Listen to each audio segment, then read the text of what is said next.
When you want to embroider with 2 strands of thread, can you just get one long thread and fold it in half? That's what I'm talking about today. Welcome to Epida Studio. My name is Elizabeth and I help you make beautiful things with quilting, pojagi, and embroidery. So one of the things that I often see, especially beginning embroiderers do, is if they want to stitch with 2 threads, they will just get one long thread and put it on the needle and fold it in half. Now, I understand why people do this. The biggest reason they do it is because then you don't have the little tail like in regular stitching, and so you're not going to stitch out of your needle. You're always going to keep your needle threaded, and then you don't have to re-thread your needle. And so if you're a very beginner or if you're embroidering with children, then this can be a good option to just fold your thread in half and stitch like this. However, I recommend that if you've done a project, if you're getting familiar, I recommend that you do not do this. And there's a couple reasons why. First of all, when you stitch like this, then you'll get down to the end, and then very frequently as you're stitching, you'll end up with a little bit of thread left, and then you kind of get stuck. And then eventually you will have to cut the thread and to get your needle out, and it can be a bit more wasteful of your thread. The second thing is, if you do that, then it's always like you're stitching in beginner mode and you're not developing your skills.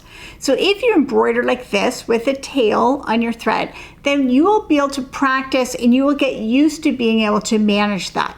And after a while, it's not a problem at all. And you can adjust how long it is and gradually make it shorter as you're stitching so you're able to use more of your thread. Another reason why I don't recommend that is if you are stitching, then you are always pulling the needle in the same spot in the thread, because your thread is getting shorter and shorter, but you're always pulling it here.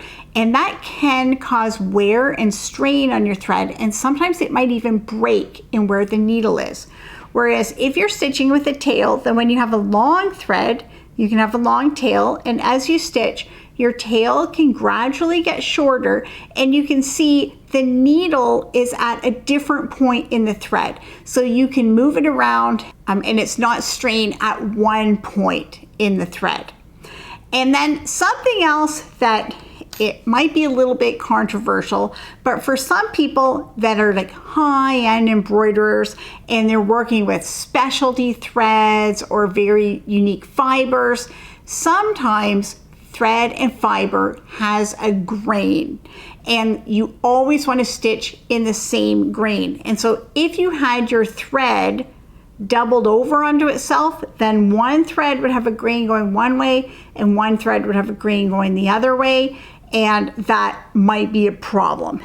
Now, that is not a problem at all for beginners or for most embroiderers, but if you continue on in embroidery, that could become an issue. So if you just practice, then you won't have a problem stitching. So if you want 2 strands, then what would you do? You'd take one strand, cut it, and then take the next strand and lay it out, and then you'll have 2 strands that you can stitch together.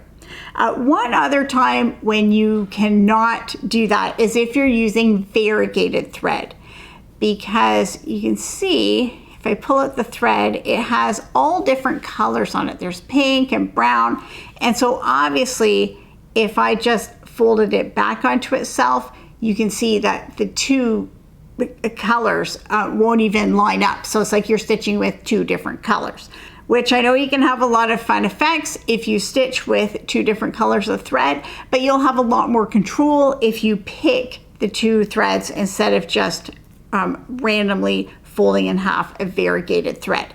So can you take one strand of thread and fold it in half to make 2 strands of thread? You can, and if you like that, then that's fine. You can go ahead and do that, but I encourage you to practice and get used to stitching with a tail of the thread, because as you progress in your embroidery skills, then that's going to give you a lot more options in the future. And it's just one of those things that practice will make it easier, just like most things in life. So for more embroidery tutorials and project ideas, you can check out my website, epidastudio.com.